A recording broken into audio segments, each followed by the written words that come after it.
Olha, logo na 6ª semana de vida intrauterina, já se iniciam a formação dos dentes de leite, sabiam? E a dieta da mãe, nesse período, vai influenciar na formação dentária. Após o nascimento dos bebês, esse cuidado ainda permanece. As crianças adoram balas, salgadinhos e doces em geral. O problema é o efeito disso tudo na saúde bucal delas. Se não houver uma limpeza dos dentes, muitas vezes as cáries acabam aparecendo. Para tirar algumas dúvidas sobre esse assunto, é que eu recebo a dentista Driellen Zarpenot. Seja bem-vinda, tudo bem? Tudo bem, bom dia. Você sabe que eu até comentei com você aqui antes de começarmos o bate-papo que eu achava que criança nem tinha cárie mais. Não, ainda tem sim. E é um problema muito presente por causa dos alimentos industrializados, né? Com açúcar. E a falta de higiene também. Exatamente. Vamos começar com essa pergunta. O que é cárie? Então, cárie é uma doença que muitas vezes a gente confunde com as lesões de cárie na boca. Tá. Mas quando uma criança tem cárie, ela está com a doença na boca toda. Então, cárie é um processo que uma bactéria vai se alimentar do resto de comida que tem nos dentes. Aí ela come essa sacarose, né, que ficou ali nos dentes, e como resíduo, ela vai liberar um ácido. Aí esse ácido que vai tirar o mineral do dente vai fazer as lesões de cárie. Então é um problema que tem que ser corrigido como um todo, sistemicamente. Se você for lá e só resolver o problema da lesão de cárie, a cárie vai voltar, porque ela está ainda, né, a doença ainda está presente na boca. Tá. E tem idade mínima para aparecer ou não? Não. Até nós vamos falar mais pra frente da cárie de mamadeira, né? Então, apareceram os dentes na boca, já tem que estar super, né, atento. Cuidando para tá. não aparecer. O que pode causar? É só o restinho de alimento que fica ou ingestão de remédios pode proporcionar? Tem mais fatores que podem ocasionar? Tem sim. Na verdade, são um conjunto de 4 fatores. Então, precisa ter o hospedeiro, que seria o dente. Precisa ter a bactéria, que já está na nossa boca normalmente, estando saudável ou não. Precisa ter o alimento para essa bactéria, que na maioria das vezes é a sacarose, né? O açúcar que está muito presente nos alimentos industrializados. E o tempo para que isso aconteça. Tá. Então, você tem que deixar essa bactéria ali por algum tempo para ela conseguir fazer o estrago dela. Então, você tendo esses 4 fatores, você tem a doença. Caso contrário, se conseguir controlar... Gente do céu, você citou aí cárie de mamadeira? Isso. A própria mamadeira pode causar cárie? Então, o problema é o seguinte, que muita criança dorme mamando. Então, A maioria? Né, a maioria, né? Coloca a mamadeira para a criança, né, acalmar e dormir. Aí, geralmente, essa mamadeira é adoçada, muitas vezes, né? Então, esse açúcar vai ficar ali sobre o dente da criança a noite toda, com a boca fechada. Então, as bactérias vão ficar, né, proliferando. E essa cárie é de uma progressão muito rápida. Então, ela causa uma destruição severa mesmo. Então, tem que cuidar, mesmo com a criança dormindo, pegar uma gaze enroladinha no dedo para fazer higienização, para que aquele leite não fique ali com açúcar durante a noite toda. E passa alguma coisa nessa gaze ou é só passar gaze? Umedecida com água fervida ou água filtrada, né? Para reduzir. Mas o certo mesmo seria a escovação noturna. Tá. Aquela criança, né, que só acalma mamando. Ai, meu Deus. Pense que dozinho depois que... Porque você já tem filho, não? Não. Depois que eles dormem, a gente quer andar de pantufa na casa para eles não acordar. Exatamente. Aí vai lá mexer nos dentinhos. O melhor seria fazer a criança mamar ou jantar, fazer a higiene e depois colocar para dormir. Esse seria o correto, né? Na prática, né, é complicado. Não tem como.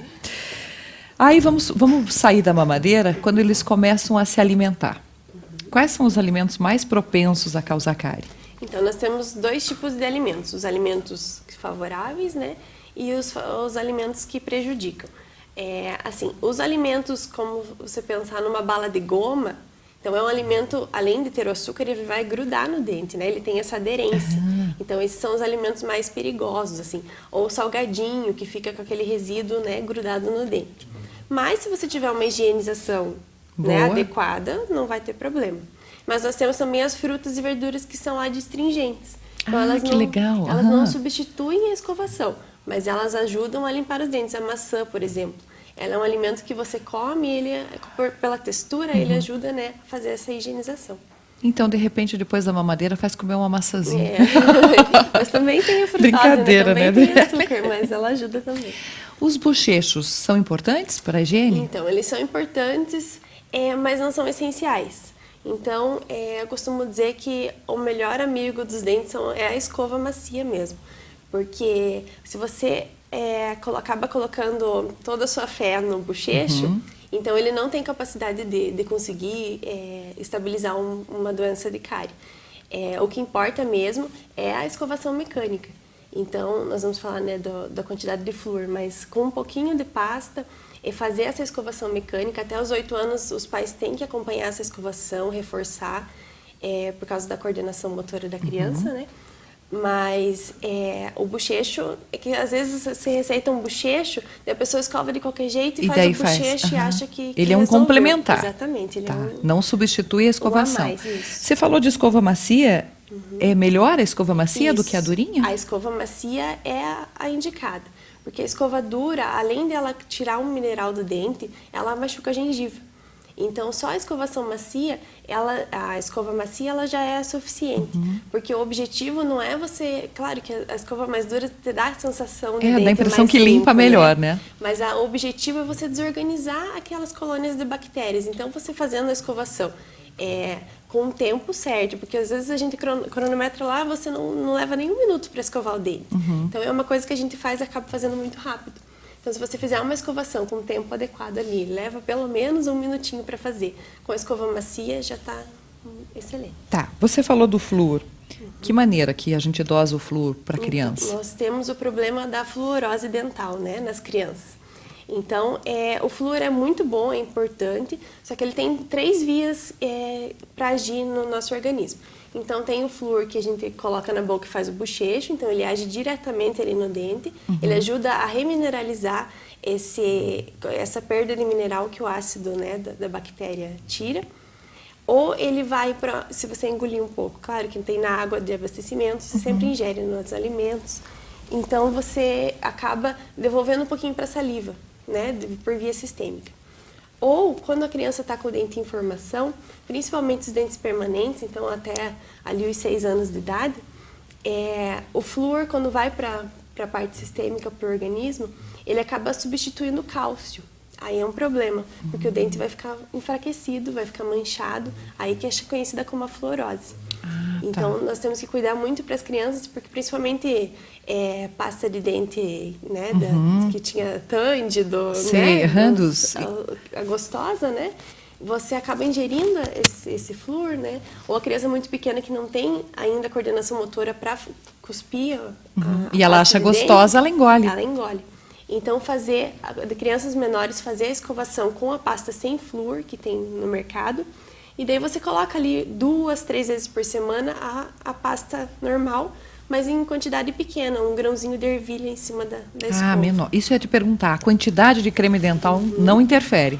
Não. Então, a gente não precisa colocar, geralmente a gente coloca no sentido longitudinal, né? E na escova toda? Na escova toda.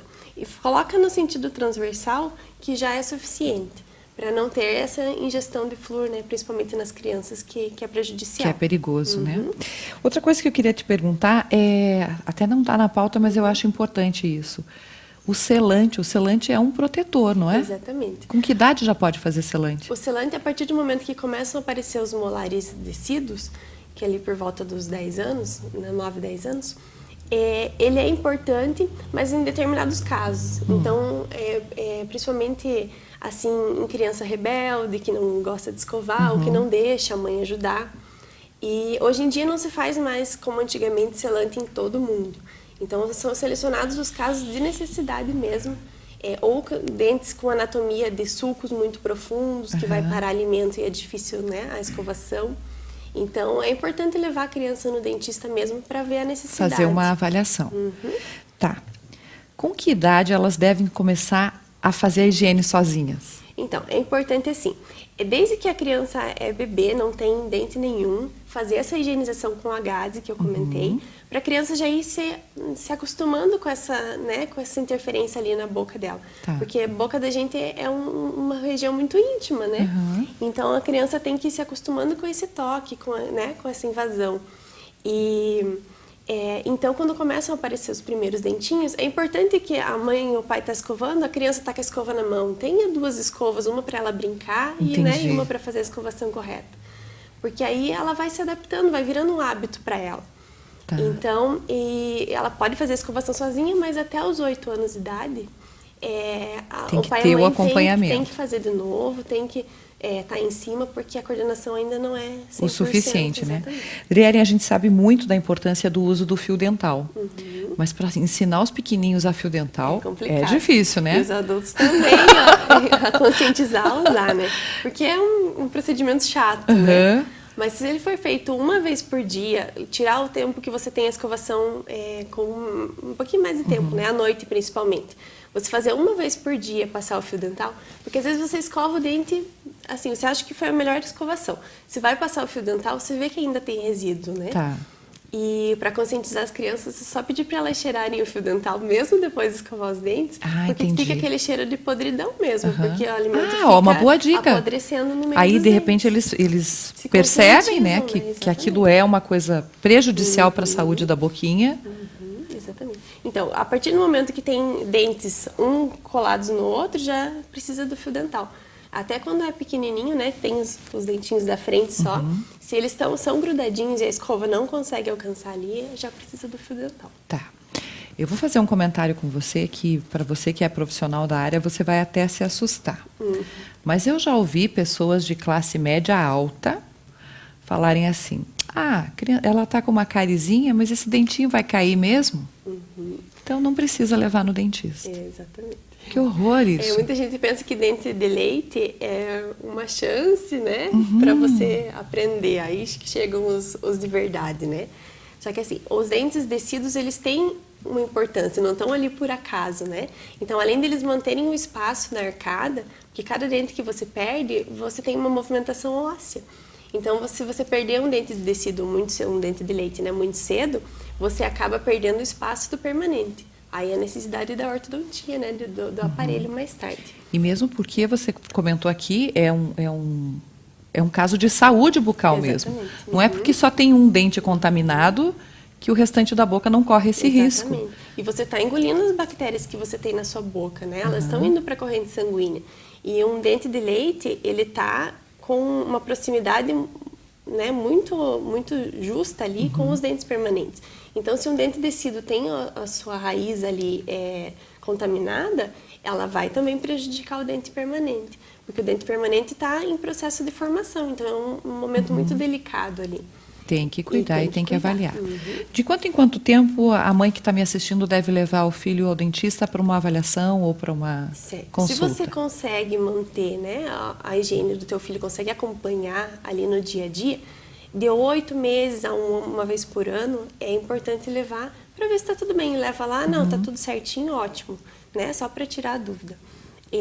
Mas em casos de crianças mais rebeldes, né, que tem uma propensão maior assim a cárie, é melhor levar a cada 6 meses para evitar que chegue a um tratamento de canal, porque tratamento de canal em dente de criança é complicado, não pelo procedimento, mas por ser uma criança, né? Lógico. Vai ficar ali um tempo com a boca aberta e às vezes as crianças, né, não são tão tranquilas. Não tem paciência. Exatamente. E acontece muito, minha amiga. Não pense que a gente está falando de casos esporádicos aqui, não. Que horror isso. Isso. E o dente de leite, ele tem uma polpa muito ampla, então para chegar no canal é muito mais rápido do que um dente permanente. E daí como é que vocês fazem com os baixinhos para conseguir? Em crianças assim que são muito complicadas, aí tem que ser o especialista mesmo com o óxido nitroso, que é aquele cheirinho, né? Para a criança dar aquela relaxada, para daí conseguir tratar. Mas tem cura? Tem. Desde que desde que você procure o profissional o mais cedo possível, né? Você acha que a gente faltou falar alguma coisa importante aqui? Acho que eu tinha